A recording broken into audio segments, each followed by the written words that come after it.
Is that... It can't be.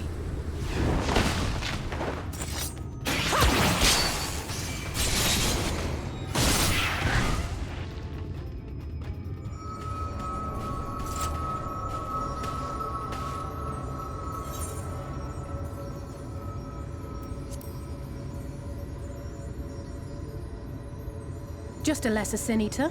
Nothing to write home about. I knew you'd turn up sooner or later, but I had been hoping for sooner.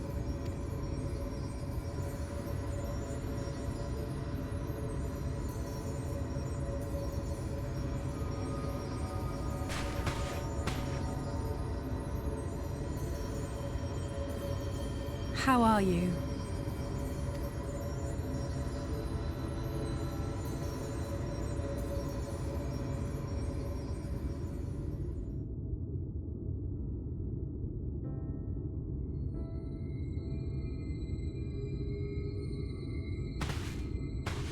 We've fought them to a standstill, then.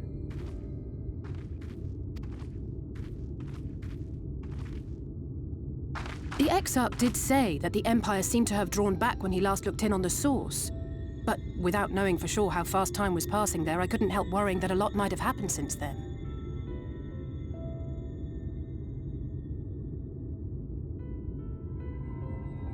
I'm heartily relieved to hear that it hasn't, just as Alphino must have been. As you can imagine, both he and Urianger were desperate to hear the news from home when I arrived. I haven't actually seen Thancred and Y'shtola yet, but they will have heard all the latest developments from the Exarch by now, or should have at least.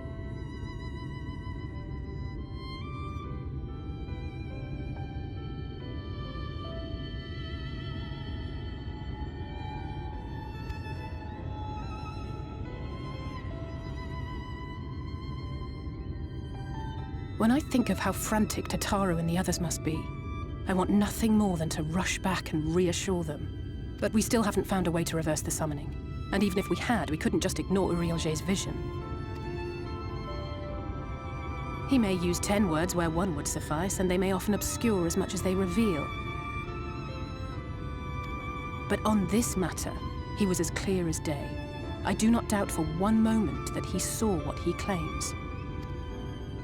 Nor how difficult it must have been to speak about them. The 8th Umbral Calamity and your death aren't exactly topics for idle conversation.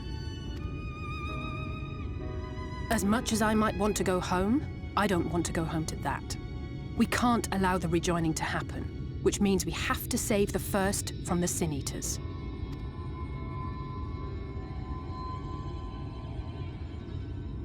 That great wall of white is a remnant of the Flood. 100 years ago, the balance in the First tipped decisively in favor of light. From that moment, it rose and swelled with each passing day, and then, without warning, it burst forth like water from a broken dam. A colossal wave of pure light, drowning everything in its wake. Only Norvrant was spared.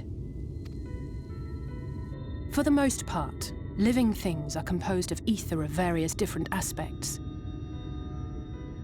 But when exposed to such a flood, their etheric harmony is shattered, and their natural form breaks down. Then they either perish, or are warped into mindless abominations.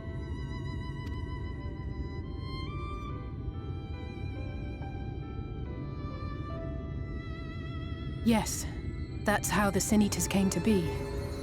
They were once living creatures, or people, that were caught in the path of the Flood. Once the change is wrought, there is no going back.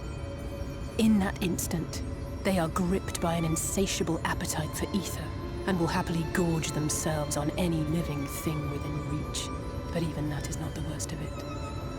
The stronger Sin Eaters can plant light in us, like seeds in soil, corrupting our ether and triggering the birth of new monstrosities. They are creatures of base instinct that exist only to feed and to multiply. They feel no pity, know no remorse, and are utterly deaf to reason, which is why they must be destroyed. Every last one of them.